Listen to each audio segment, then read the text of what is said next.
नमस्कार। आज बात करते हैं एक ऐसी जबरदस्त पौराणिक गाथा की जिसमें ब्रह्मांडीय युद्ध हैं, दिव्य अस्त्र हैं और एक ऐसा लक्ष्य है जिसे भेदना नेक्स्ट टू इम्पॉसिबल था। ये कहानी है भगवान शिव के त्रिपुरारी बनने की, यानी 3 नगरों के संहारक। तो सबसे बड़ा सवाल यही उठता है ना? क्या सच में 3 उड़ने वाले किले थे?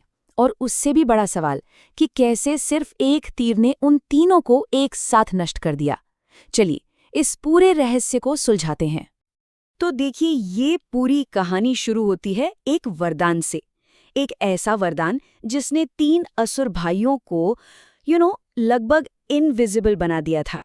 ये थे तारकासुर के 3 बेटे, विद्युन्माली, तारकाक्ष और कमलाक्ष। अब इन तीनों ने इतनी कठोर तपस्या की कि खुद ब्रह्मा जी को उनके सामने आना पड़ा और उन्होंने मांगा एक ऐसा वरदान जो उन्हें अमरता के बिल्कुल करीब ले जाए। और ब्रह्मा जी ने उन्हें वो वरदान दे दिया, 3 फ्लाइंग फोर्ट्रेसेस, जिन्हें एक साथ त्रिपुर कहा गया।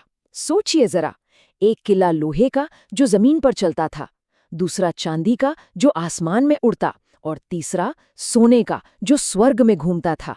ये तीनों मिलकर बेसिकली एक अनबीटेबल एम्पायर थे। लेकिन हर वरदान में एक कैच होता है ना? इसमें भी एक गुप्त शर्त थी और यही उनकी एकमात्र कमजोरी थी। वो ये कि ये तीनों किले 1000 साल में सिर्फ एक बार, वो भी बस एक पल के लिए, एक सीधी लाइन में आएंगे। जस्ट इमेजिन, 1000 साल में सिर्फ एक पल।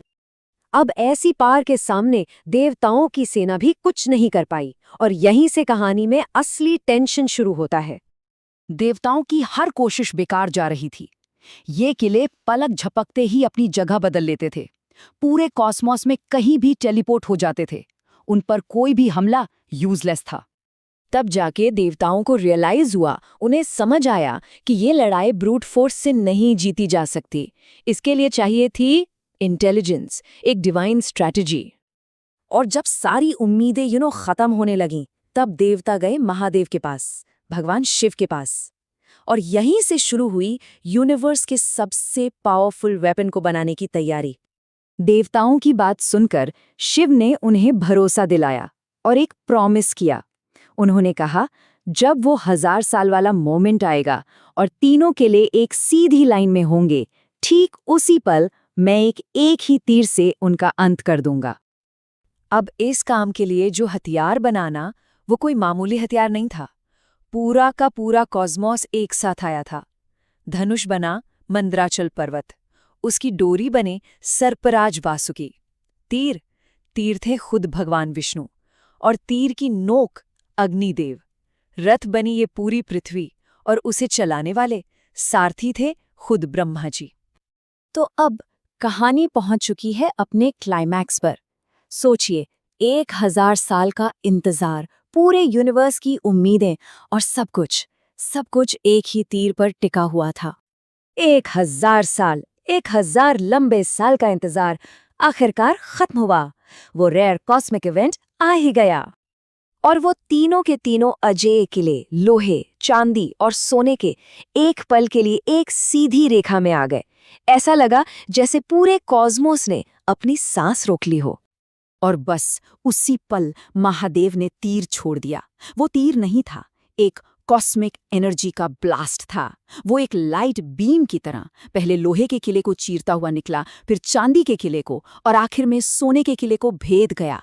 और एक ही झटके में तीनों के तीनों नगर आग में जलकर राख हो गए। इस इनक्रेडिबल काम के बाद महादेव को एक नया नाम मिला, एक ऐसा नाम जो हमेशा के लिए उनके इस डिस्ट्रॉयर फॉर्म से जुड़ गया। वो कहलाए त्रिपुरारी। इसका मतलब क्या है? बहुत सिंपल है। त्रि मतलब 3 और अरि मतलब दुश्मन, यानी 3 नगरों या कह सकते हैं 3 दुश्मनों को खत्म करने वाला। ये नाम उनके उस रूप को दिखाता है जो ईगो और अधर्म को डिस्ट्रॉय करता है। लेकिन एक मिनट, ये किले थे क्या आखिर? सिर्फ मैजिक? पुराणों की माने तो ये सिर्फ किले नहीं थे, ये एक तरह की डिवाइन टेक्नोलॉजी थी, दिव्य यान। सोचिए, ये स्पेस में एक जगह रुक सकते थे, डायरेक्शन और हाइट बदल सकते थे।